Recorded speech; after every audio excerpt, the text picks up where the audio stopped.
Scrolling for 10 minutes can leave you feeling poorer, uglier, and more behind in life, without a single fact about your actual life changing.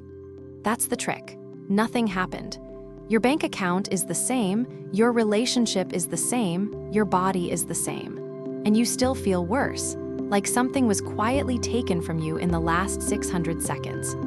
You check Instagram after an okay but fine day, and suddenly your apartment looks smaller than it did an hour ago. A college friend posts about a promotion, and your own recent win, the one you were proud of yesterday, the one you texted your mom about, quietly deflates, like the air got let out of it. You watch someone's vacation reel, turquoise water, golden light, and start resenting your own weekend plans you were actually excited about 5 minutes earlier. This is social comparison theory, first laid out by psychologist Leon Festinger back in 1954. His idea, radical for the time: you don't evaluate your life in a vacuum, using some internal, fixed measuring stick. You evaluate it against other people, constantly, automatically, in the background, whether you asked your brain to run that comparison or not. Here's the proof that this isn't just a vibe, it's measurable. And it shows up in some of the most decorated, objectively successful people on the planet. In 1995, researchers Victoria Medvec, Scott Mady, and Thomas Jailovich at Cornell analyzed videotape from the 1992 Barcelona Olympics. They had independent judges, who didn't know the athletes' actual results, rate facial expressions at 2 separate moments: the instant each athlete learned where they'd finished, and later, up on the podium receiving the medal. The finding was almost insulting to logic.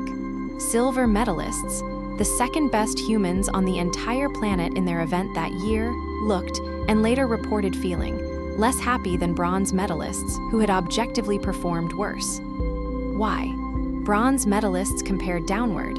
At least I medaled, I could have walked away with nothing at all. Silver medalists compared upward. I was one move, 1/10 of a second, one judge's decision away from gold. Same podium, same ceremony, same anthem playing, completely different internal math running underneath. Have you ever landed something genuinely good? A raise, a college acceptance, a job offer you worked toward for months, and still felt disappointed the second you heard someone else got something slightly better? Now flip that same mechanism into the modern version, because it's not just about podiums anymore, it's about the object in your pocket right now. In 2013, psychologist Ethan Cross at the University of Michigan ran a study with 82 young adults, texting them 5 separate times a day for 2 weeks, asking 2 things every time. How are you feeling right now, and how much Facebook have you used since we last checked? The result: the more people used Facebook in a given window, the worse their reported life satisfaction got over the following days, a measurable dip, not a vague mood shift.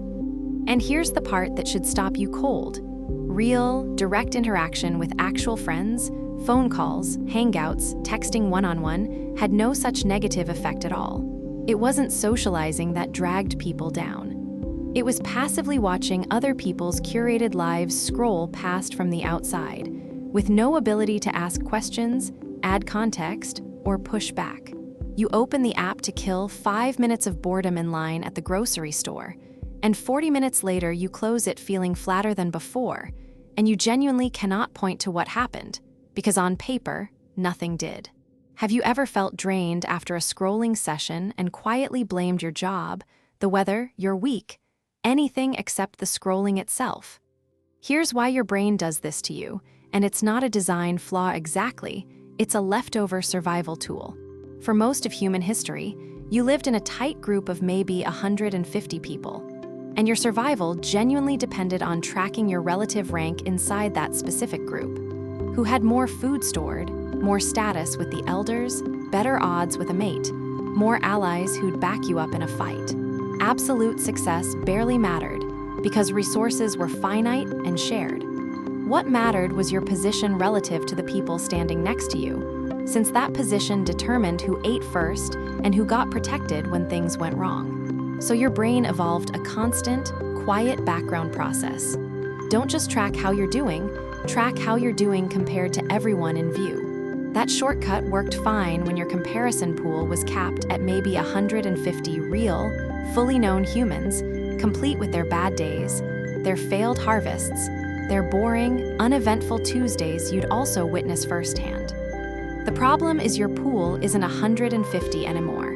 It's an algorithm quietly serving you the highlight reel of thousands of strangers and acquaintances, handpicked to be their best 3 seconds, stripped of all context, stacked back to back to back with zero gaps for the boring parts. Your ancient rank-checking software is still fully online. It just got fed data that's mathematically impossible to compete with, because it was never built to compare your entire, messy, unfiltered life against a curated highlight reel. So here's the actual, usable move, something more specific than be grateful. Next time you feel that particular flavor of deflation mid-scroll, not sad exactly, just smaller, just slightly worse than you were 90 seconds ago, stop and ask yourself one concrete question. Am I comparing my full, messy, unfiltered life to someone's best 3 seconds? Not am I comparing too much, not should I feel bad about this, just that one specific, almost clinical check. Because 9 times out of 10, the honest answer is yes, and simply naming it out loud, even in your head, breaks the spell just enough to stop the spiral before it quietly eats the rest of your evening.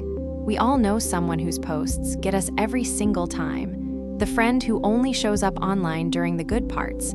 The acquaintance whose life looks suspiciously edited down to nothing, but wins.